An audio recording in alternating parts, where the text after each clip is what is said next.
Bueno, vamos a ir arrancando. Yo soy Brenda, presidenta del Centro de Estudiantes acá de la Facultad de Filosofía y Letras del Centro, y quería contarles un poco de dónde surge esta iniciativa que estamos lanzando desde la conducción del CEFIL.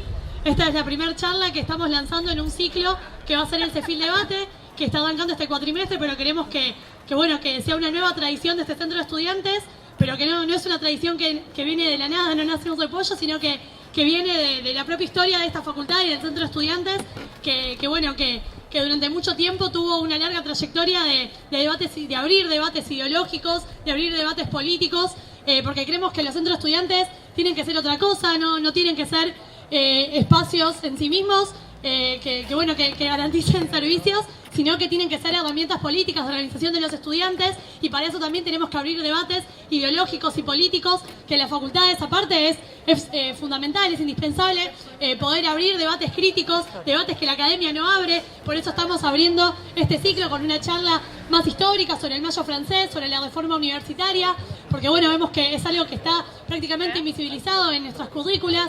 Yo estudio historia y apenas vimos un poquito de la reforma universitaria.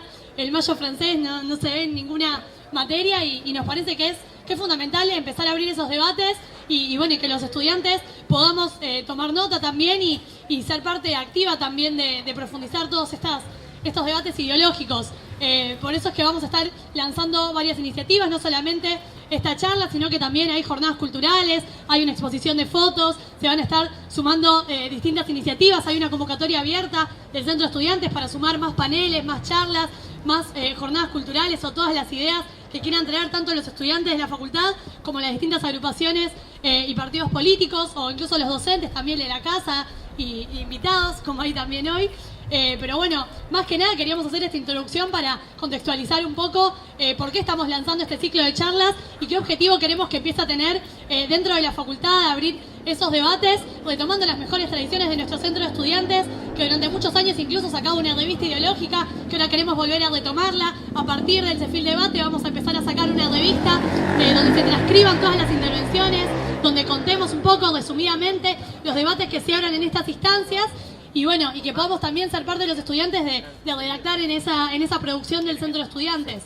Además, hoy se cumplen justo, hoy es 29 de mayo, no lo planeamos, sino que un poco sí, pero fue casi casualidad cuando podían los panelistas, todos, pero es una muy linda coincidencia que hoy se estén cumpliendo 49 años del Cordobazo, que fue una gesta histórica enorme para nuestro país, y no sé, a mí siempre me entusiasmó mucho. Yo en la secundaria cantaba como obreros estudiantes como en el Cordobazo, y era una canción que para mí tiene mucho sentido y que tiene que ser también por lo que peleemos más ahora, donde hay un contexto donde está habiendo un ataque muy fuerte a los trabajadores, como lo estamos viendo con los trabajadores del subte, que incluso ahora están avanzando, despidiendo a delegados con fuero sindical, lo cual es un escándalo, y nos parece muy importante que desde el CEFIL también le hacemos una campaña en solidaridad con los trabajadores, y como decía, que retomemos esta gran tradición de nuestro centro, y que a 49 años del Cordobazo, veamos ese gran ejemplo de la historia argentina y del movimiento estudiantil argentino que en momentos álgidos estuvo del lado de los trabajadores luchando contra este sistema. Por eso queremos abrir este ciclo el día de hoy con esta charla más histórica, y continuarlo después, las próximas semanas, con debates también sobre el movimiento de mujeres, que es un debate en sí mismo también en este momento, que se está terminando las audiencias por el aborto en el Congreso, y ya se va a discutir en el Congreso mismo, y por lo cual también ya vamos a redoblar la organización desde el centro. Y tenemos distintas otras iniciativas también, porque fue el cumpleaños de Marx y queremos también homenajearlo desde este ciclo de debates. Así que sin más, ya presento el panel y les agradezco a todos los que vinieron y los invito a seguir difundiendo este espacio.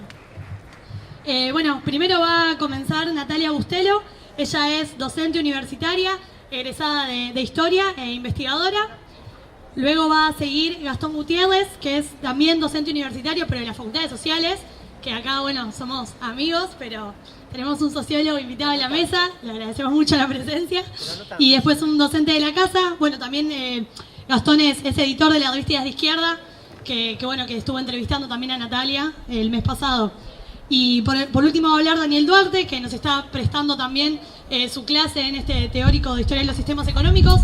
Él es también docente acá en la Facultad de Historia y miembro de la Comisión Interna de AGDUA. Le doy la palabra a Natalia.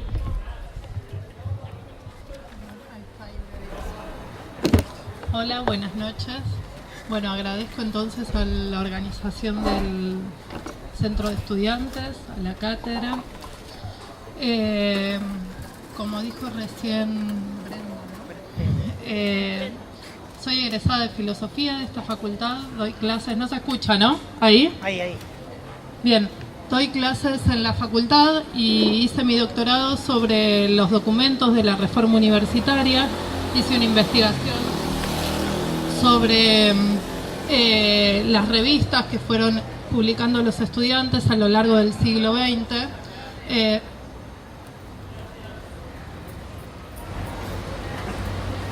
Bien, y entonces lo que les quería traer es algunas reflexiones sobre el surgimiento del movimiento. En principio, cuando empecé a repensar y a tratar de entender el movimiento de la reforma del 18, lo que encontré es que el corpus de la reforma se cristalizó bastante rápido. Contamos con las compilaciones que hizo Del Mazo en 1926, 1927, y a partir de esas compilaciones es que se fueron haciendo nuevas compilaciones.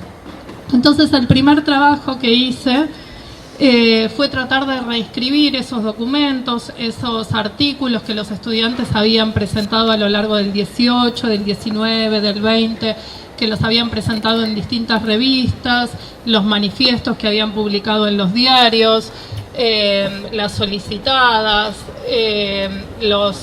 las críticas que los diarios como La Nación habían hecho a los estudiantes. Todo eso aparecía en la compilación de Del Mazo.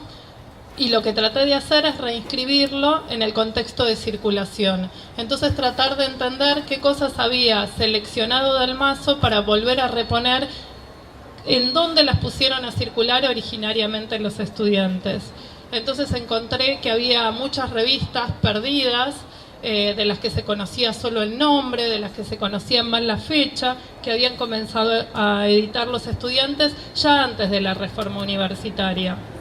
Entonces, a partir de esas revistas, lo que me sugería era que la primera distinción que había que hacer para pensar la reforma es distinguir entre una serie de reclamos, que son reclamos institucionales, corporativos o gremiales, que tienen que ver con la democratización de la universidad, que en ese momento no era tanto la masividad de la universidad, sino la posibilidad de contar con cátedras más científicas, con cátedras libres, con asistencia no obligatoria, porque eso le permitía a los profesores, a los estudiantes vaciar las cátedras de los profesores que no estaban capacitados.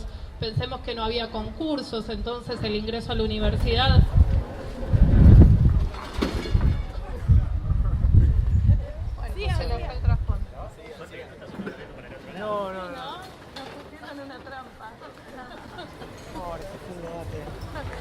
se veía venir igual. Bien, entonces les contaba que lo primero que me sugería la existencia de todas estas revistas, reponer todo estos papeles, estos documentos que habían editado los estudiantes cuando empezaron a construir el movimiento de la reforma, me sugería que había que distinguir entre una agenda gremial que estaba asociada a la democratización de la universidad, a una mejora de la educación que se recibía, pero que también junto a ese reclamo se iba desplegando una dimensión político-cultural. Es decir, que aparecían por primera vez estudiantes que se identificaban con reclamos hacia una sociedad más justa, reclamos hacia la emancipación de la humanidad, y que eso se iba a decir de distintas maneras. Entonces la aparición de estas revistas, que no solo aparecieron en Buenos Aires, sino que también aparecieron en Rosario, en Córdoba, en La Plata, que lamentablemente muy pocas contamos con los números completos, me permitía precisar cómo es que estos estudiantes, junto a la agenda gremial que ya existía, pensemos que en 1908 se funda el primer Congreso Internacional de Estudiantes Americanos. En ese congreso se funda una Liga de Estudiantes Americanos.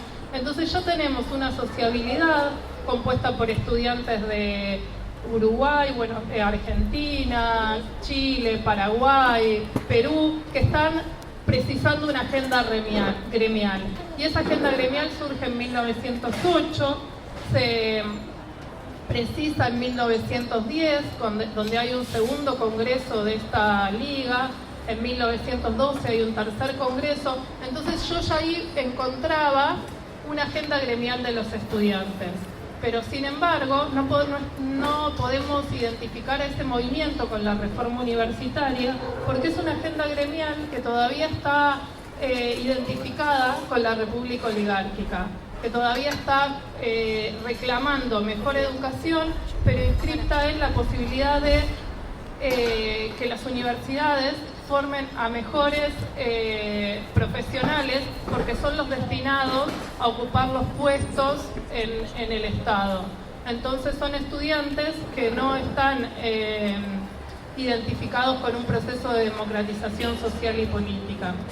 Y creo que esa es la novedad del 18. Claro, empujada por los acontecimientos políticos que pasaron entre las primeras décadas del siglo XX, entre los años 10 y 1918, la Revolución Rusa como una posibilidad de un proceso emancipatorio exitoso, que por los distintos grupos estudiantiles va a ser leído de distinta manera, así como por el movimiento obrero va a ser leído de distinta manera. La experiencia democrática liberal que abre el radicalismo con un pasaje sin una guerra civil como se estaba dando en otros estados-nación latinoamericanos, desde una república oligárquica a una república democrático-liberal, y la experiencia de la Primera Guerra Mundial, que pone en cuestión los pilares, el faro civilizatorio que proponía Europa. Entonces, empujados por esas experiencias, por esa reconfiguración cultural, política, encontramos que la agenda gremial, por primera vez, hacia 1918, se identifica masivamente con reclamos de democratización político y cultural. Entonces, que revisar este corpus, por ejemplo, me permitía encontrar una revista donde los estudiantes se asumían socialistas científicos. Ya en 1914 construían una revista, construían una asociación, hacían charlas de extensión para obreros, pero es un grupo que solamente convoca 20 estudiantes de medicina y rápidamente se diluye. En cambio, ese tipo de experiencias hacia 1918 surgen, duran un poco más, se masivizan más, aparecen nuevos grupos.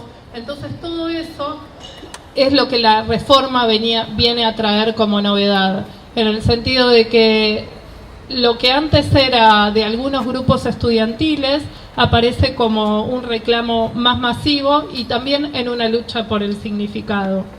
Entonces, en torno a esto, a distinguir en la reforma universitaria una agenda corporativa y una agenda política, lo que encuentro hacia 1918 como novedad es esta identidad de los estudiantes ligada a reclamos de mayor justicia social, económica, ideologías emancipatorias. Algunos estudiantes los estudiantes de Rosario, por ejemplo, van a estar más ligados al anarco-bolcheviquismo y van a sacar una revista y van a tener una experiencia en un barrio obrero de alfabetización.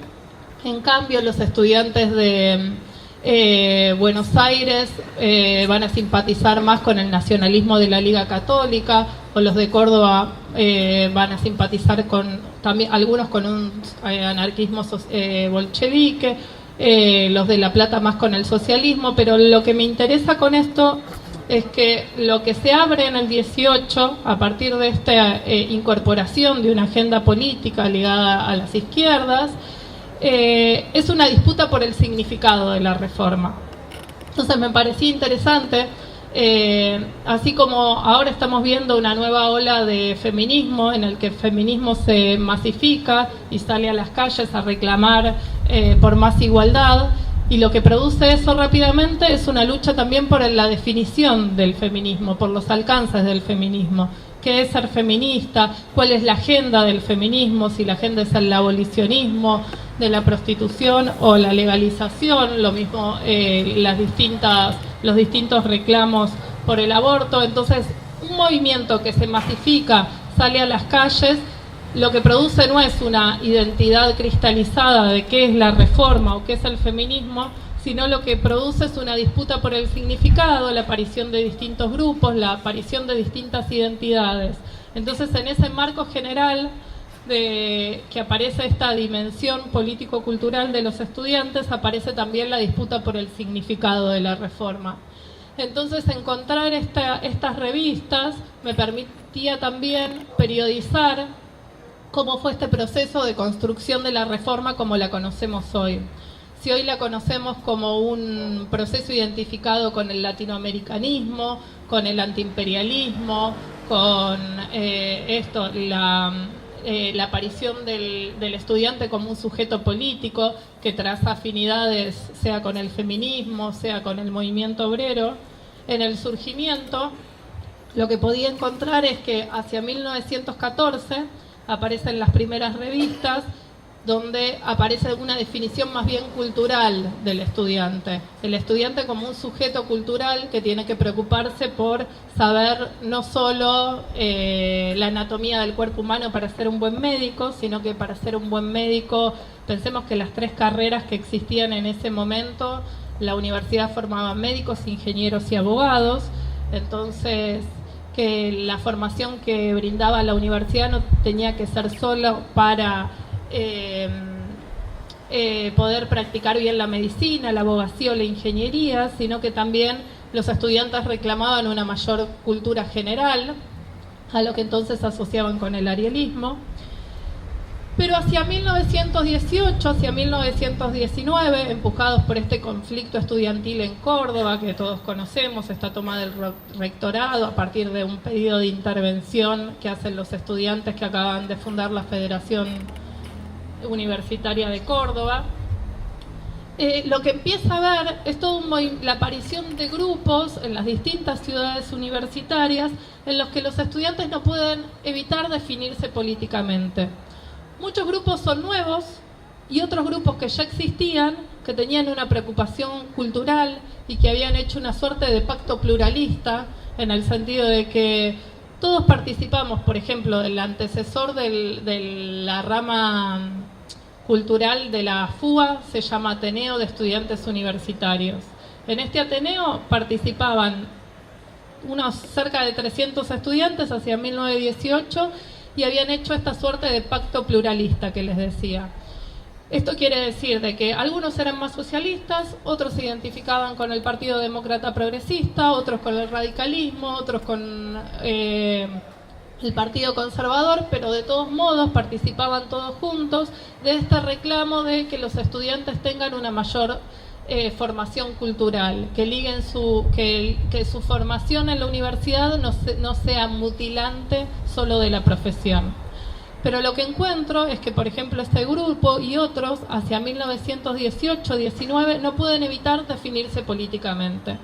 ¿Qué pasó ahí? Pasó, claro, la revuelta de los estudiantes de Córdoba, el pedido organizado de sacar a los profesores identificados con una formación clerical conservadora. Pero también lo que pasó es esta interpelación que produce la Revolución Rusa, esta interpelación que produce el movimiento obrero argentino organizado, que está en ascenso. Sabemos que en 1919 va a haber esta insurrección popular que va a ser la Semana Trágica, que va a ser sofocada no solo con policías, sino también con Guardia Civil. Y en esa Guardia Civil participaron muchos estudiantes de la Universidad de Buenos Aires. Pero junto a muchos estudiantes que se identificaban con un nacionalismo jerarquizante, comenzaban a aparecer estos estudiantes identificados con las izquierdas, que son los que van a empezar a disputar la identidad del movimiento estudiantil, la construcción de un movimiento estudiantil que complete su agenda gremial, que ya existía, como les decía, que ya existía en 1908, que complete esa agenda con una agenda política identificada con la emancipación. Entonces es una suerte de presión entre los acontecimientos locales y también los acontecimientos internacionales. Entonces, si tendría que periodizar rápidamente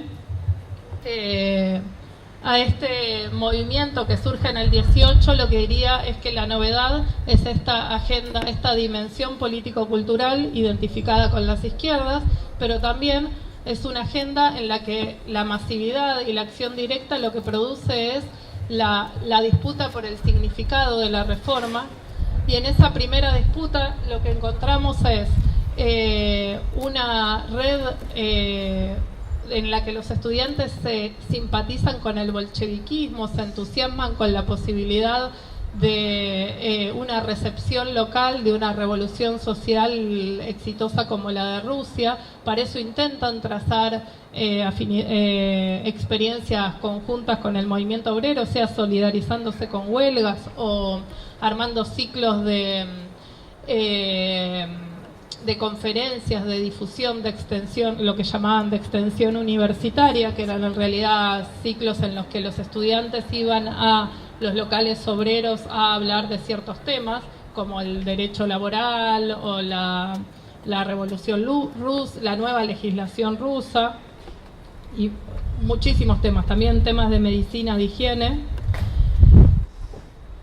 Y que esta disputa por el significado hacia 1923 pierde esta pata bolchevique, cuando ya es más evidente que el bolcheviquismo no se va a expandir en Europa, que va a quedarse en un solo país. Lo que empieza a pasar con estos grupos más ligados a una reforma universitaria identificada con las izquierdas es que van a empezar a preocuparse por la denuncia del imperialismo latinoamericano, la presencia de Estados Unidos en sobre todo Centroamérica. Pensemos la invasión de Nicaragua, pero antes la Revolución Mexicana en 1922, que comienza con que hacia 1920 inicia toda una campaña de solidaridad latinoamericana en contra de la presión que estaba ejerciendo militar y económica y política que estaba ejerciendo Estados Unidos sobre México. Entonces, hacia 1923 lo que encuentro es que estos grupos que antes estaban pensando en una clave internacionalista, más bolchevique, y que sí se estaban conectando con estudiantes de Perú, de Chile, de Uruguay. Pensemos que no existían las redes sociales ni los teléfonos, pero con los telegramos y las cartas muy rápidamente hicieron contactos. Pero estos contactos no estaban ligados a una identidad latinoamericana, pero sobre todo a esta apuesta bolchevique internacional. Y hacia 1923 eso se borra el bolcheviquismo, pero no se borra esta interpelación hacia las izquierdas de los estudiantes, sino que se resignifica hacia esta denuncia de la presencia de Estados Unidos. Entonces tiene mucho más peso la identidad latinoamericana, el antiimperialismo. Bueno, entonces para cerrar, les mencionaba estos 3 puntos y bueno, en tal caso ahora retomamos con preguntas algunas cuestiones y bueno, eso, mira, retomamos.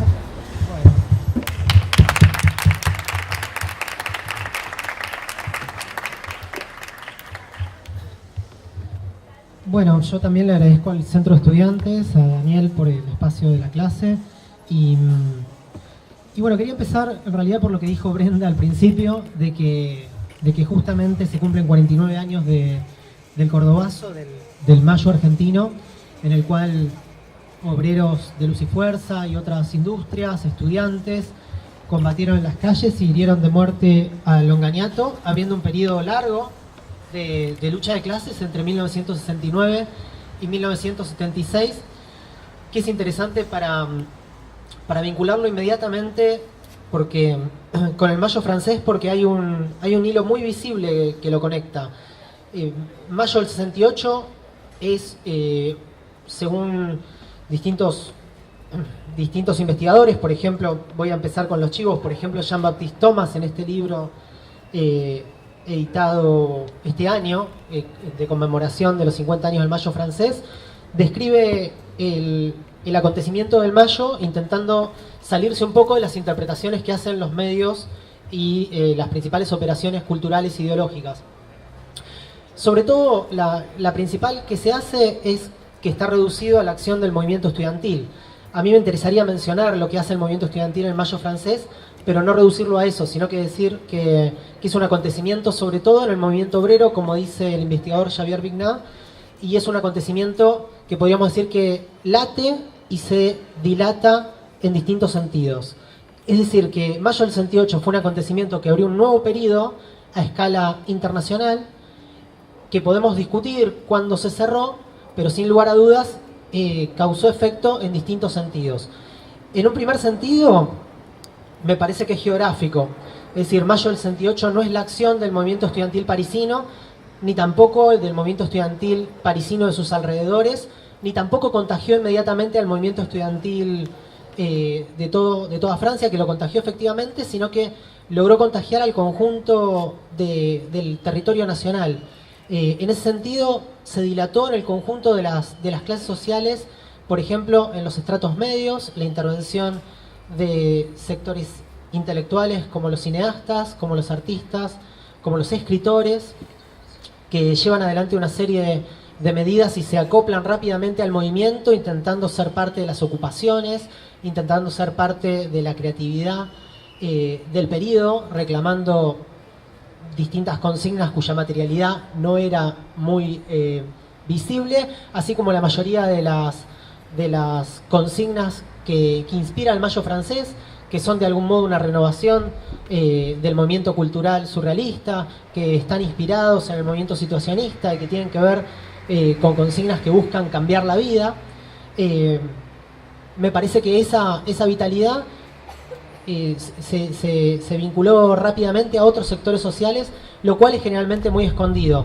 Nosotros, cuando compilamos el libro del 68, en realidad hace 10 años, ahora es una nueva edición, decidimos ponerle de título Cuando obreros y estudiantes desafiaron el poder. Nos parecía que de esa composición del título la palabra obreros había paradójicamente desaparecido, es decir, una manifestación de 3 semanas de huelga general en la cual el movimiento obrero francés causa la mayor huelga de la segunda mitad del siglo XX, con 10 millones de huelguistas, y al mismo tiempo de 3 semanas que ponen en cuestión el poder, son paradójicamente los dos sentidos que habían desaparecido en la apropiación y en las rememoraciones de Mayo del 68.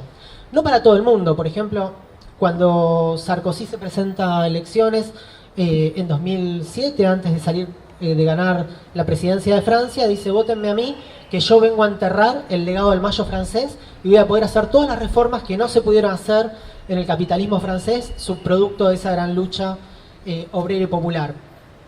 Otro sentido que me interesaba remarcar es que de la extensión en las clases sociales y también geográfica, es que también sectores que a priori están muy alejados del movimiento estudiantil, como los sectores de campesinos o de trabajadores agrícolas del interior de Francia, participan y tienen un rol muy destacado, como ahora voy a mencionar.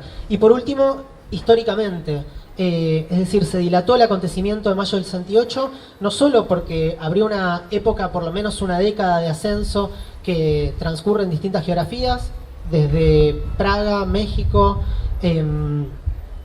Pakistán, Checoslovaquia, Argentina, por supuesto, Italia especialmente, sino porque en cierto sentido dejó una herencia, un eco que no termina nunca de cerrarse. Uno apenas nomás el mes pasado, o incluso en las fechas conmemorativas de Mayo del 68, de hecho el 22 de marzo pasado, hubo grandes movilizaciones estudiantiles y obreras vinculadas a las luchas de protesta contra el gobierno de Macron, contra las reformas que quiere hacer tanto del Estatuto de los Trabajadores Ferroviarios como de las condiciones de ingreso a la universidad, y uno podía ver fácilmente cómo, por lo menos, si no hay continuidad histórica, porque pasaron obviamente 50 años, determinado eco ideológico ocurre.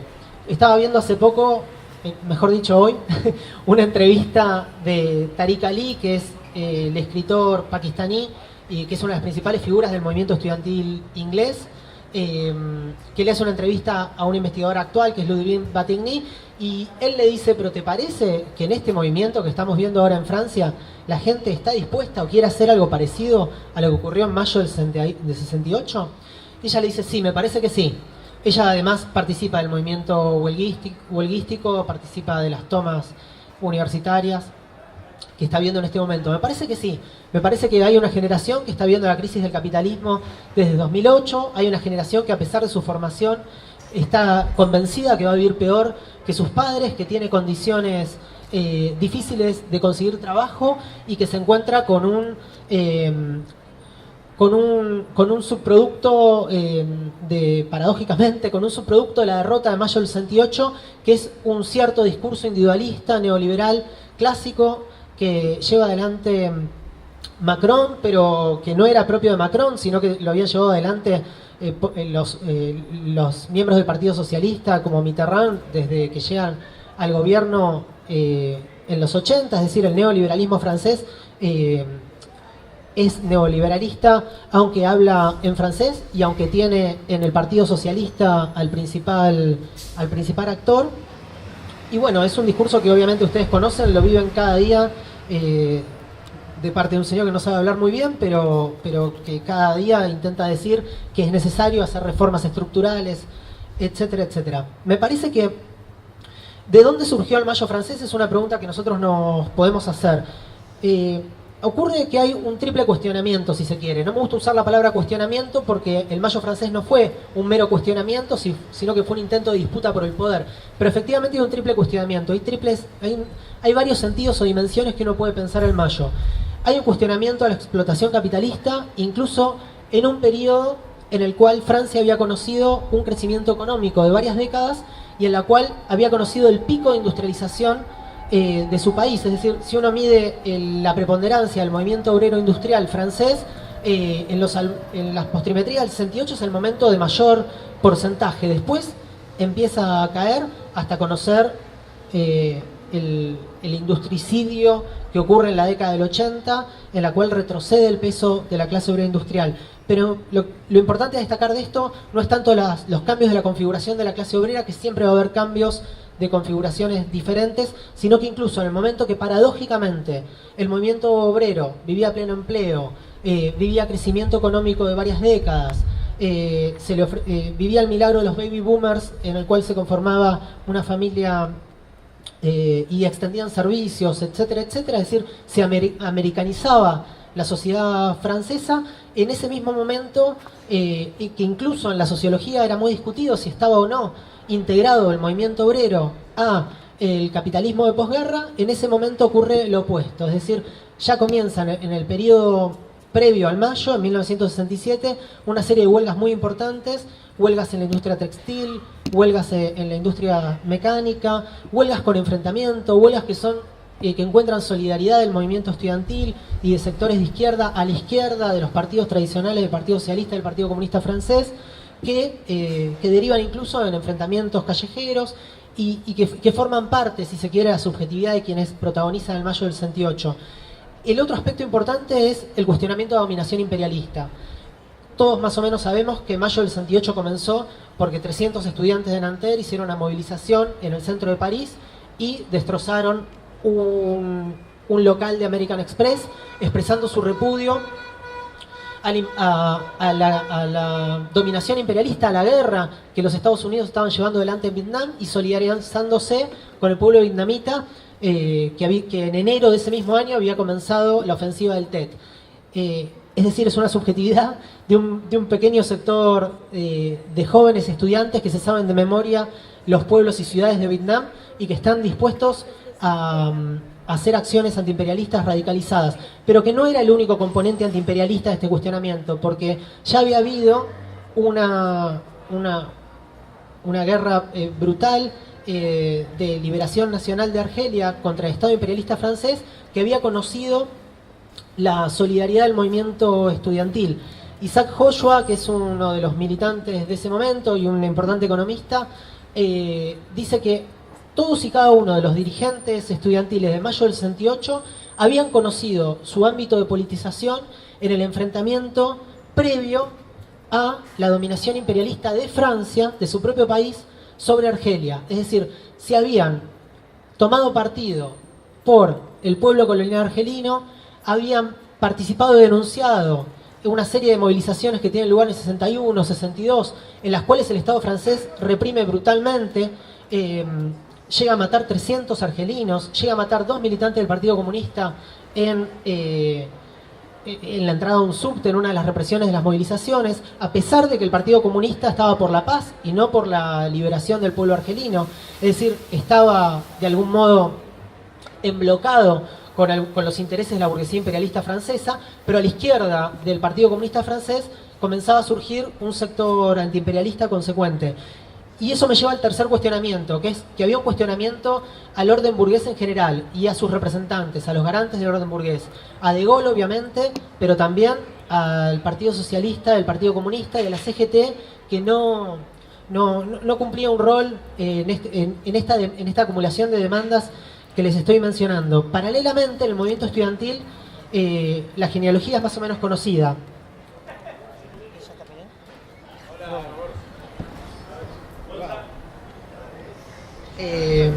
Bueno, 2 minutos más, entonces, gracias. En el movimiento estudiantil subsiste un debate. Están quienes consideran que a la primera crisis de la universidad de posguerra hay que intervenir llevando adelante un sindicalismo estudiantil. Son el sector de la UNEF, que se muestra bastante impotente en llevar adelante una movilización consecuente, mientras que del lado de la Universidad de Nanterre, que es periférica y en el cual el control de la UNEF es menor, o sea, el control de los partidos tradicionales es menor, ocurre otro escenario en el cual una serie de grupos pequeños, a priori, trotskistas, anarquistas, algunos grupos maoístas pero que abandonan el movimiento, situacionistas, como los Enrayés, etcétera, fundan un movimiento, el movimiento 22 de marzo, para pedir la liberación de sus propios compañeros, y ya previamente habían llevado adelante una huelga de una semana en enfrentamiento a la huelga, a la reforma de Fouchet, y tenían métodos más radicales de lucha. Me parece a mí que ese aspecto importante, digamos, de los métodos radicales que tiene este movimiento, acelero mucho mi intervención, pero les quiero leer una frase para que se den cuenta de dónde y contra qué nace el Mayo francés.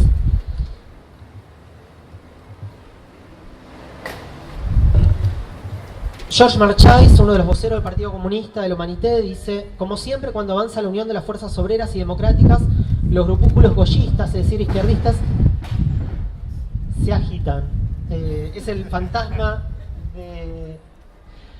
del Partido Comunista francés.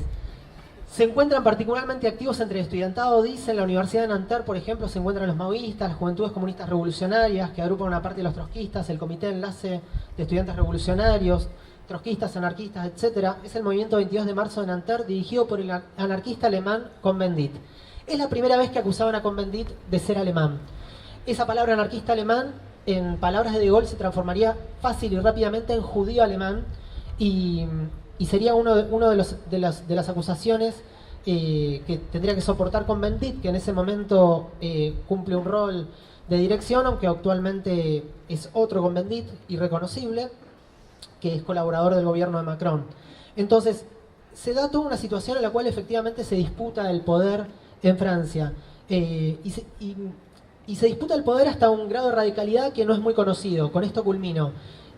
Nosotros publicamos una parte del estudio de Xavier Vignat, un historiador que repone todos los distintos elementos que hizo el movimiento y el repertorio de luchas del movimiento obrero en Francia en este periodo, intentando periodizar, que nace en el 67, pero que dura mucho tiempo más, incluso después del 68, en el cual se da una insubordinación obrera y es difícil la vuelta al trabajo y las formas de imponer la autoridad.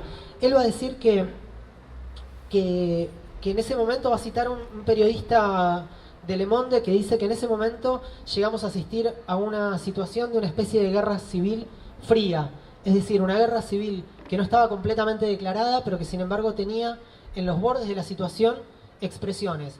Eso se va a dar en el movimiento campesino en Notre-Dame-des-Landes, que es el mismo lugar donde hoy en día hubo enfrentamientos y represión en contra de la instalación del aeropuerto en Francia, es decir, donde se conservó una tradición importante. Y el otro lugar son los sectores de las fábricas ocupadas, como por ejemplo Peugeot-Soyaux. Hay testimonios incluso posterior a la firma de los acuerdos que otorgaban aumentos salariales y que cierran un poco el periodo, que son los acuerdos de Grenelle. Hay testimonios de lo difícil que es intentar que vuelvan los obreros a trabajar y que abandonen las tomas de fábrica. Una toma de fábrica, la de Peugeot-Soyaux, que se vuelve muy muy cruenta. A mí me parecía que esos elementos son poco conocidos del Mayo francés. Se conoce generalmente los elementos más pintorescos, pero a veces uno cumple el error de no poder transmitir la gravedad de los acontecimientos a los que quiere mencionar. Y no transmitir la gravedad de los acontecimientos a los que quiere mencionar es edulcorar la herencia que se puede levantar, lo que efectivamente el movimiento estudiantil puede estudiar, aprender, conocer, etc. Dejo para la segunda parte entonces el resto.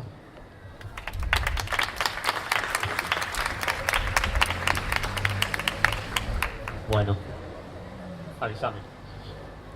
Bueno, primero gracias a los compañeros del CEFIL por invitarme a este espacio. Voy a aprovechar mi intervención para tratar de ver qué preguntas pueden surgir de la propuesta de la charla de hoy, que tiene dos pies, ¿no? Que es la reforma del 18 y 1968. Y me parece que si estamos acá es porque tenemos un interés por saber qué fueron esas dos fechas, qué es lo que se conmemora, cómo es que 1918 y 1968 fueron 1918 y 1968 y por qué fueron. Y para hacerlo, y aprovechando el redondeo de las fechas, me voy a remontar a otro aniversario que se está cumpliendo este año, que es un aniversario que nosotros, por supuesto, ni conmemoramos, ni festejamos, nada por el estilo, que es que se cumplen 150 años de la llegada a la presidencia de Sarmiento. Ahora en octubre, Sarmiento llega a la presidencia en octubre de 1868, y me remonto a ese momento porque es un hecho poco estudiado, que a mi modesto entender después explica un poco el por qué 1918 es 1918. Sarmiento es una especie de outsider del sistema político nacional en esa época, que, a pesar de ser un outsider, está muy de acuerdo con la mayoría de las propuestas políticas de la oligarquía gobernante, entre ellas la Guerra del Paraguay. Y como hay una crisis en la sucesión presidencial luego de la presidencia de Mitre, medio que es elegido de consenso para continuar el proceso de guerra contra el Paraguay y para llevar adelante una serie de medidas que el Estado en su etapa de formación requería. Pero también, por ser un outsider, Sarmiento tenía una propuesta educativa que difería en muchos puntos con respecto a la propuesta educativa de la oligarquía nacional. Y en su propuesta educativa, Sarmiento lo que va a hacer es tratar de imponer un sistema de educación científico-técnico utilizando la ciudad de Córdoba como su laboratorio laico. Entonces, a partir de 1968, y en particular a partir de 1870, lo que va a hacer Sarmiento es intervenir la Universidad de Córdoba y va a empezar a impulsar, a través de un viajante alemán llamado Hermann Burmeister, que lo convence de tomar ciertas medidas científicas, laicas, un sistema de estudio científico laico que tenga como punto de iniciación la Universidad de Córdoba. De hecho, la Universidad de Córdoba va a fundar en 1871 un observatorio astronómico. El primero, creo que de la región, una cosa muy avanzada para la época. Y Sarmiento va a proponer la migración de docentes de matemática, de ciencias, que van a empezar a ubicarse en los diferentes lugares en donde se desarrollaba la educación en el país, pero en particular en la Universidad de Córdoba. ¿Qué va a pasar? Bueno, crisis económica en 1873, fin de la presidencia de Sarmiento en 1874, y Avellaneda va a llegar para barrer todo lo que había hecho Sarmiento hasta ese momento, lo poco que había hecho Sarmiento hasta ese momento, y ese momento, 1874-75, es aprovechado por las direcciones clericales y conservadoras de la Universidad de Córdoba para echar a los interventores y ajustar, cerrar el ingreso de la Universidad de Córdoba al máximo. La Universidad de Córdoba, que había sido una punta de lanza para el desarrollo científico laico, ahora era el bastión del atraso y el clericalismo. Y tuvieron que pasar casi 50 años para que pueda ese hecho reaccionario ser reformado. ¿Y cómo o por qué 1918? Bueno, la compañera tiró una serie de pistas. En el medio, nosotros vamos a tener un importante proceso de conformación del movimiento obrero argentino, que por supuesto no existía o estaba realmente en un momento muy germinal todavía para 1875, que va a ir desarrollando protestas, se va a ir organizando en contra del Estado Nacional y que va a empezar a mostrar ciertos alineamientos, ciertos puntos de unidad con el movimiento estudiantil. Y mientras que en todo el país se impulsaban procesos de reforma relativamente exitosos, La reforma en la Universidad de Buenos Aires hay un proceso de reforma en 1906, si no me equivoco, también hay un proceso de reforma en la Universidad de La Plata.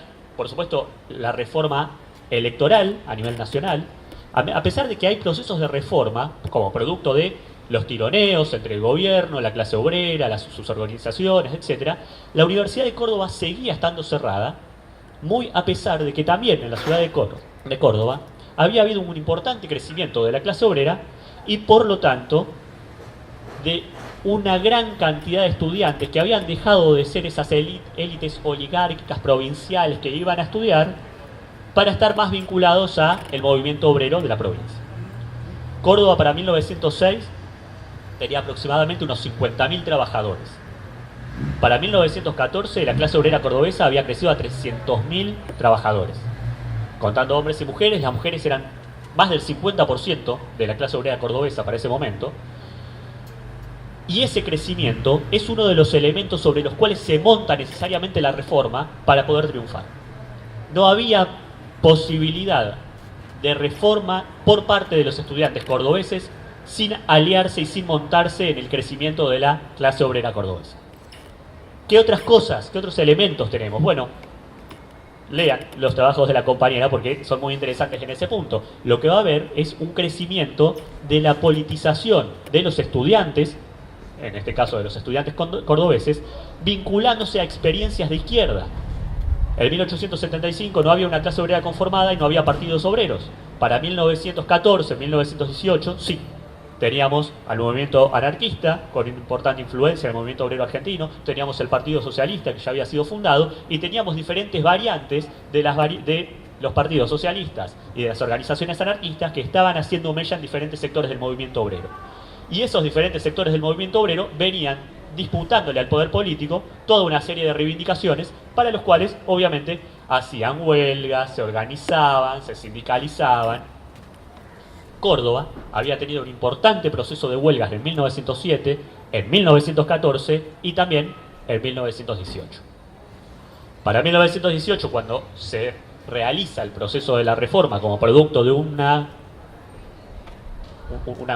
exigencia de los estudiantes cordobeses en torno a la necesidad de actualizar planes de estudio, democratizar el gobierno cordobés, de la Universidad Cordobesa, etc., nosotros lo que vamos a tener es a un estudiantado que se va a rebelar en contra de sus autoridades, que va a aprovechar la intervención del gobierno de Irigoyen para tratar de manifestar esas reivindicaciones, pero después, con la traición de la intervención y con la victoria de la Corda Frates, lo que va a hacer es nuevamente montar la huelga general estudiantil y salir a luchar a las calles de la mano de la clase obrera cordobesa. Había más o menos unos 1.500 estudiantes en la Universidad de Córdoba y, sin embargo, los testimonios que pude recoger hablan de movilizaciones de entre 8.000 y 10.000 personas por las calles de Córdoba. Con lo cual, el movimiento era mucho mayor que solamente estudiantil. De hecho, en la huelga de junio de 1918, nosotros vamos a ver en paralelo que hay una importante huelga de los trabajadores del calzado cordobés que se van a sumar a las movilizaciones de los estudiantes. Es decir, se empieza a vislumbrar la necesidad de asociación en pos de la defensa de las propias demandas de los estudiantes con el movimiento obrero como única forma de llevar eso, no digamos al éxito, porque ya sería mucho decir, pero sí por lo menos a término. No dejar enclaustradas las demandas dentro de un sector reivindicativo de la universidad.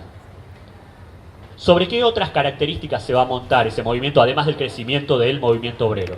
Bueno, toda una situación muy convulsiva a nivel mundial, la Primera Guerra Mundial, la Revolución Rusa, que va a empezar a poner en debate cómo desarrollarse políticamente, montándose sobre la barbarie a la cual había llegado el capitalismo y que había desarrollado a nivel mundial.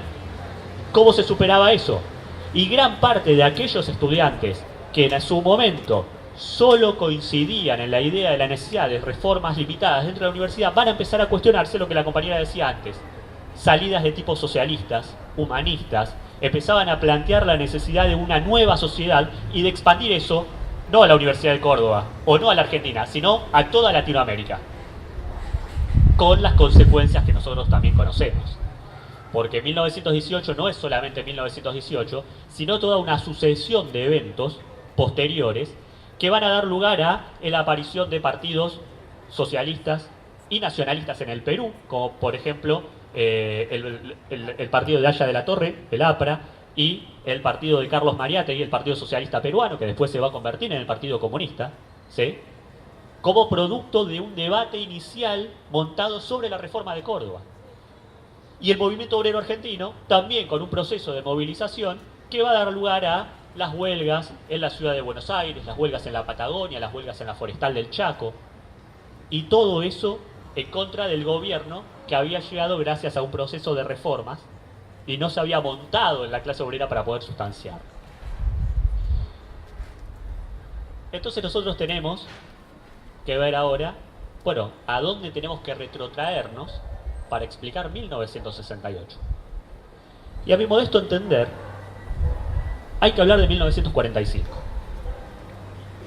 1945 es el cierre de la Segunda Guerra Mundial, el segundo proceso de barbarie capitalista, de enfrentamiento bélico, luego de la Primera Guerra Mundial, que tiene sus consecuencias en lo que acabamos de decir, la Revolución Rusa, los movimientos obreros a escala mundial, los cuestionamientos al orden capitalista. Y 1945 va a cerrarse con dos conferencias realizadas ese año, que son Yalta y Potsdam, en donde los líderes del imperialismo, en ese momento Roosevelt y Churchill, y después Truman y Attlee, y por otro lado el líder de la burocracia soviética, Stalin, van a pactar un orden de posguerra en función de cierta competencia pacífica, lo digo entre comillas, para poder determinar cómo iba a ser el proceso posterior a la Segunda Guerra y el crecimiento de los dos bloques en los que quedaba dividido el mundo. Y 1968 es 1968 porque es el momento bisagra en el que colapsa el orden de posguerra. Todo ese armado entre la burocracia stalinista y el imperialismo americano llega a 1968 en un fuerte proceso de desgaste como producto de la guerra de Vietnam, la revolución cubana, la revolución china y toda una serie de levantamientos dentro del bloque soviético que habían empezado con los levantamientos en Berlín en el 53, en Polonia y en Hungría en el 56, y que habían tenido su pico más importante en la primavera de Praga de 1968. 1968 no es solamente 1968. Es, como decía antes, un momento nodal, un momento bisagra, pero hay un antes. Ese antes viene acompañado de una serie de crisis económicas. ¿Cuál era la crisis económica que afrontaban los franceses? Bueno, habían gastado muchísimos francos para sostener sus colonias en Argelia y en Indochina. Y habían quebrado al Estado, lo cual obligaba a realizar recortes, por ejemplo, en los sectores estudiantiles. La movilización de Nanterre empieza por una crítica que hacen los estudiantes porque se habían quedado sin dormitorios.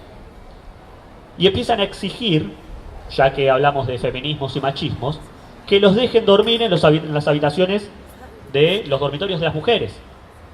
Porque ahí había espacio, porque no había tantas mujeres inscriptas dentro del espacio universitario. Entonces, bueno, obviamente no se podía, que sí, que no, toman un dormitorio, hay una crítica así, lo cual sirve de propaganda a ciertos cientistas sociales de la burguesía para decir, ah, ¿vieron? Querían dormir con las chicas, es un happening juvenil, querían el amor libre, etc. Y utilizan eso para encerrar en una crítica, en un reclamo muy menor, todo lo que significó ese proceso. Porque en Nanterre se continuó con, como decía el compañero, una movilización al centro de París, la asociación con la protesta en la Sorbona, y después todo un movimiento obrero francés que tuvo su pico en las huelgas de la Renault y de la Peugeot, reclamándole a su líder, en ese momento Charles de Gaulle, nada más ni nada menos que el héroe de guerra francés, aumentos salariales, recortes en la jornada laboral, toda una serie de reconocimientos al movimiento obrero que Charles de Gaulle de ningún modo estaba dispuesto a ofrecer.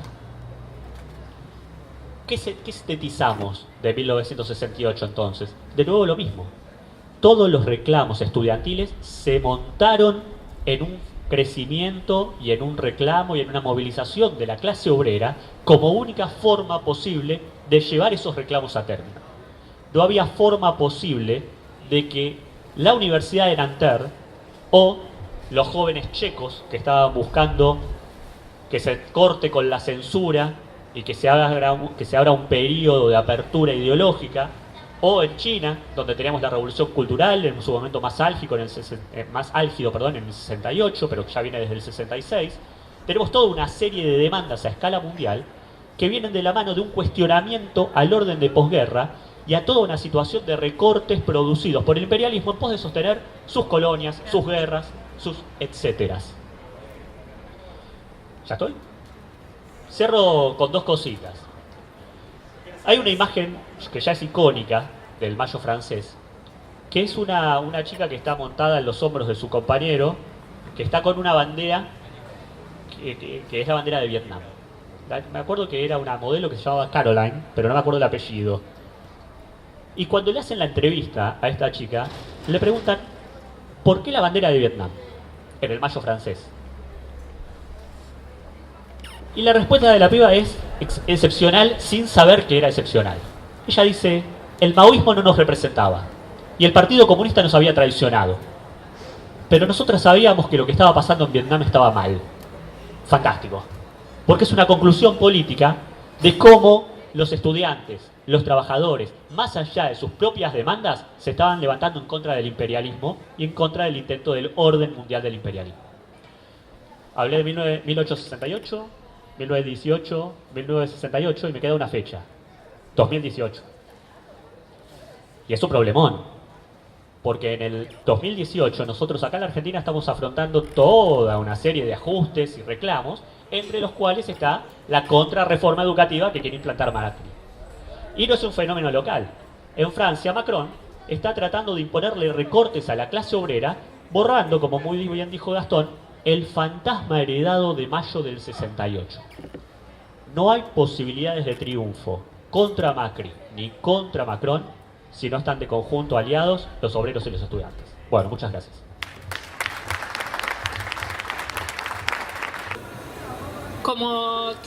Como mencionaba, en el momento en que estalla la reforma en el 18, también es un momento de organización del movimiento feminista bastante importante, de uno de los feminismos, del feminismo socialista, ¿no? Se funda en Buenos Aires en el mismo año 18, en abril, la Unión Feminista Nacional, que va a estar encabezada por Alicia Moró y Petrona Aile, que son...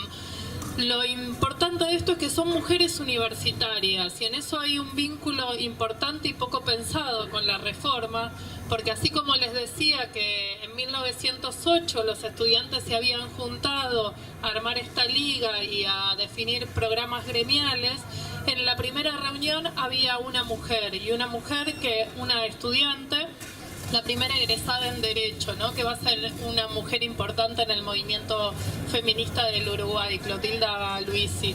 Entonces, tenemos algunos momentos en los que el movimiento de la reforma, es decir, los reclamos gremiales o políticos, se cruzan con el movimiento de las mujeres, pero no vamos a encontrar nunca un documento que esté pidiendo la democratización de la universidad, la Unión Obrera Estudiantil, la extensión universitaria y el acceso de las mujeres a la universidad.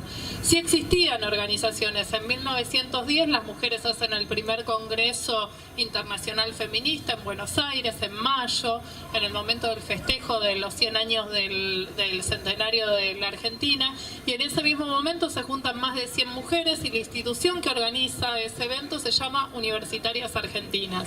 Ya tenemos universitarias en el momento de la reforma, tenemos un movimiento organizado en torno de las mujeres universitarias que están reclamando igualdad jurídica, civil y jurídica, civil es lo mismo, perdón, política y social de las mujeres, y encontramos grupos de la reforma universitaria que saludan esa lucha o que participan con voces particulares, pero no encontramos adentro de la agenda de la reforma la agenda del feminismo. Son dos movimientos distintos que tienden a simpatizar. Cuando ciertos grupos que definen la reforma ligada al bolcheviquismo, por ejemplo, y recepcionan la Constitución rusa, que es una constitución en la que iguala los derechos de la mujer, encontramos esos grupos, por ejemplo, escribe Alicia Moró, encontramos la publicidad de Nuestra Causa, que es la revista del grupo feminista,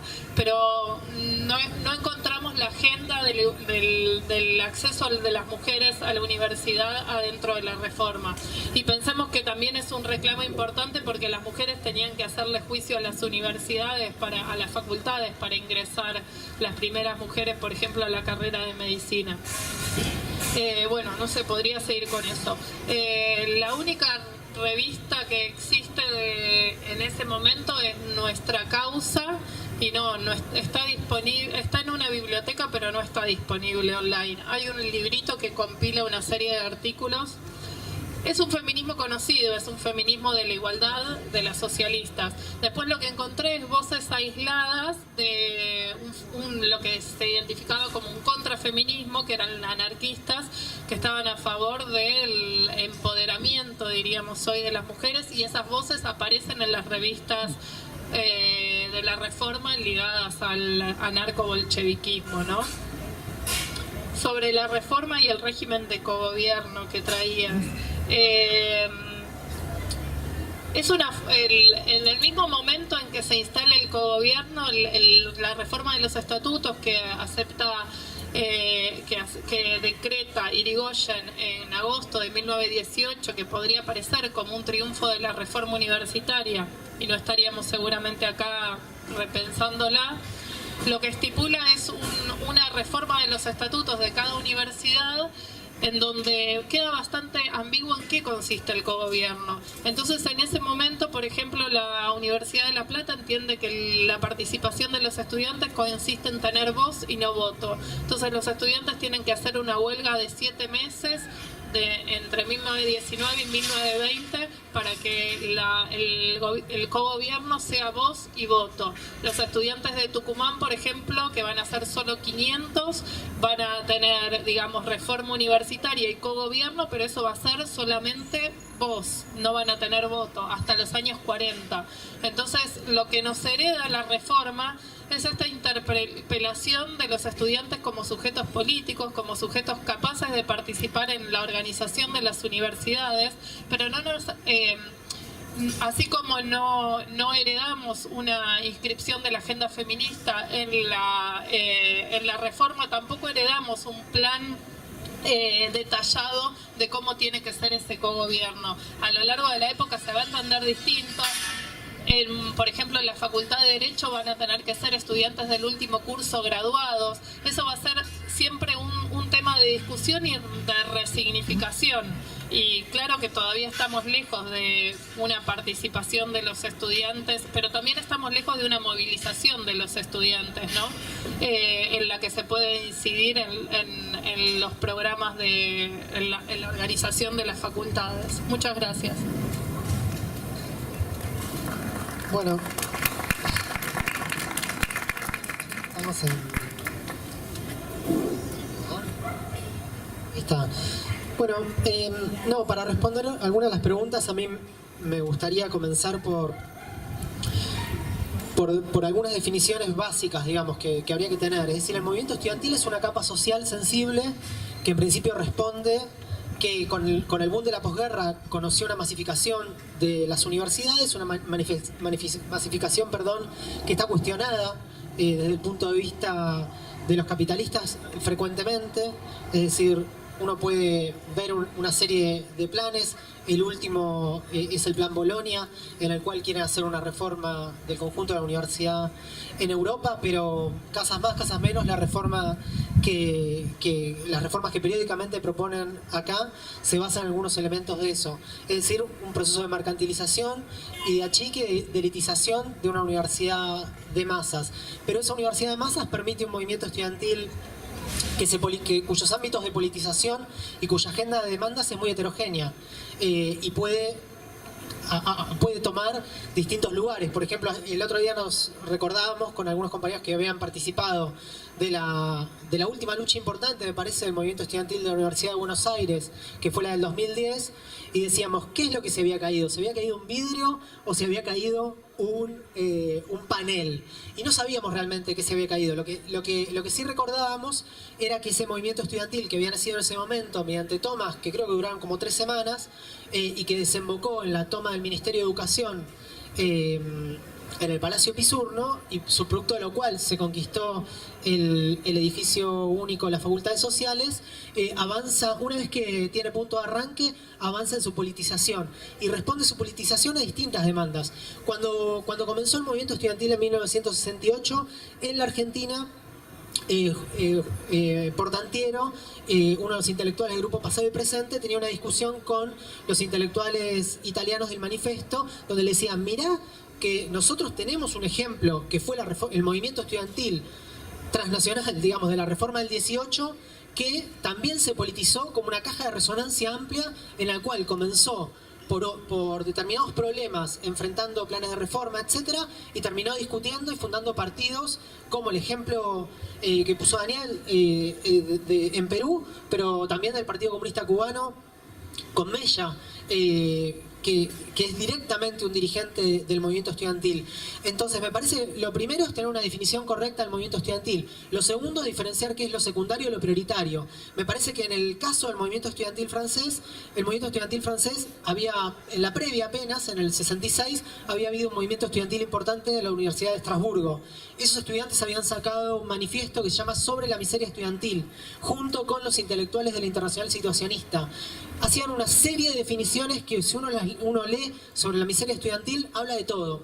Habla de qué es la URSS, habla de la alienación en la sociedad capitalista, habla de la miseria estudiantil del estudiante que tiene que trabajar, habla de una serie de problemas, pero lo que es seguro es que tiende a buscarle prioritariamente algún tipo de resolución. Y esa resolución, me parece que la del Mayo francés, hasta ahora que yo conozca, es la mejor. Es decir, el intento de que un movimiento estudiantil independiente y autoorganizado en asambleas busque ligarse a lo mejor del movimiento obrero e incluso forzar al Frente Único a las organizaciones oficialistas y burocráticas que estaban en contra del movimiento, que habían denunciado, como yo mencioné al principio del movimiento, denunciado al movimiento estudiantil, y posteriormente giran para buscar las vías de negociación y de levantar el asunto. Hay en las memorias de uno de los dirigentes del Partido Comunista, relata un llamado de De Gaulle a él, y De Gaulle quería convencerlo de que en última instancia tenían el mismo interés.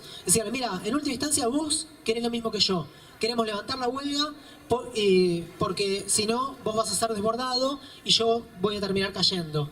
¿Por qué no levantamos la huelga de algún modo? Y efectivamente eso es lo que pasó. Uno puede entrar en muchos detalles, ver cómo se dio ese movimiento, ver en qué momentos apoyaron, en qué momentos levantaron, etcétera, pero eso es lo que ocurrió. Por la pregunta del compañero sobre las políticas de liberación sexual. El 68 hay una conceptualización de un libro importante que escribió Luc Boltanqui, un sociólogo, que se llama El nuevo espíritu del capitalismo, y que intenta conceptualizar qué crítica hubo en el 68.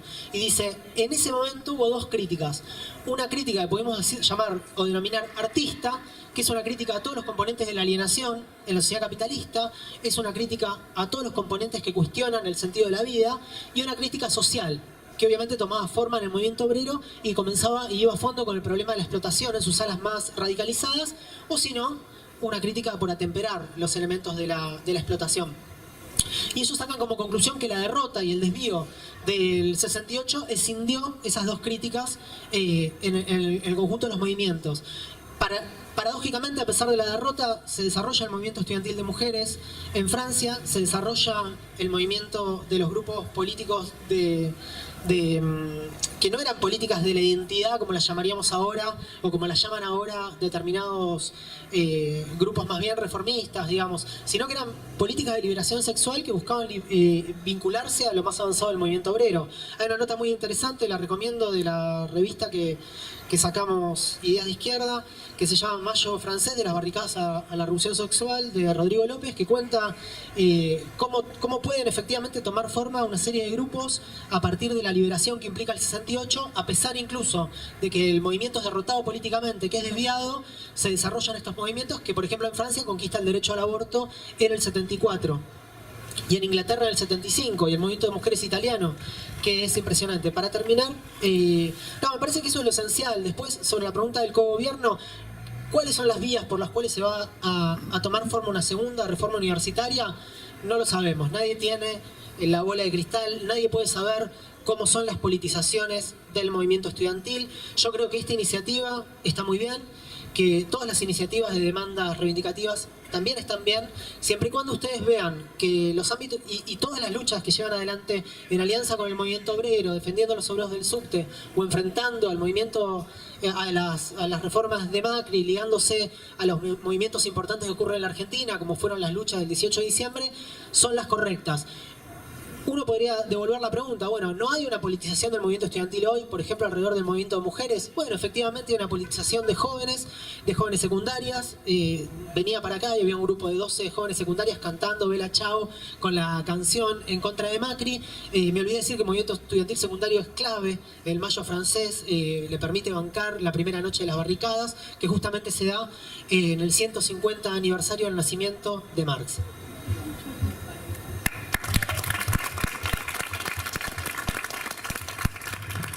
Bueno, breve, para no aburrir a nadie. Hice mucho énfasis en la parte gremial, en el aspecto gremial de los dos procesos, por el simple hecho de que en el proceso histórico se dieron así. Y quizá haya sido una desgracia que sea así, porque lo que termina pasando con esos procesos es que, más allá de los reclamos de ciertas medidas reivindicativas que van a término como producto de la alianza, como dije antes, del movimiento obrero con el movimiento estudiantil, no hubo una salida política independiente, no solo en Francia, sino en ningún lugar en donde se gestó esa masiva protesta mundial que fue 1968. Ahora, ¿fracasó 1968, sí o no? Y bueno, es posible que la unidad de los estudiantes con los trabajadores consiga ciertas reformas. ¿Se puede superar si no tenés una herramienta independiente? No. Ese es el gran problema del 68. Y es lo que dijo esta compañera del 68 cuando dijo: no nos representa el PC, no nos representa el maoísmo, tenemos que ver qué hacer, porque sabemos que lo que está pasando está mal. Y ese tenemos que ver qué hacer se seguía montando sobre todo una serie de reivindicaciones que en muchos casos llegaron a término. En el 69 De Gaulle tiene que renunciar. En el 68 el movimiento estudiantil de la juventud, de los negros y de los trabajadores norteamericanos coarta la posibilidad de reelección de Lyndon Johnson, que era el presidente que había metido a Estados Unidos en la guerra. En Praga, la Unión Soviética tiene que abandonar la intervención y poner a Dubček, que era el reformista, ¿sí? Y si ustedes van rastreando, todos los movimientos reivindicativos tuvieron una salida, en principio, de respuesta a esas demandas. ¿Hubo superación? No.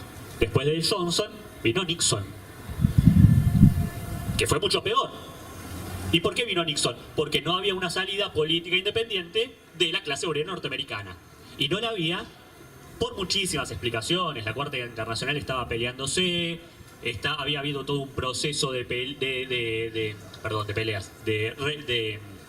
macartismo y de represión contra la clase obrera norteamericana, que había hecho pelota todas sus direcciones.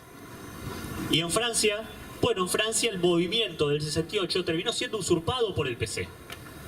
A tal punto, esto es interesante porque el compañero trajo a colación a Mitterrand, que Mitterrand gana la presidencia en el 81 solamente con el apoyo del PC y del Partido Socialista. Incluso Léon Blum en el 36 había necesitado el apoyo del Partido Radical. Mitterrand no. Con el Partido Comunista y el Partido Socialista llega a la presidencia, usurpando el espíritu del 68.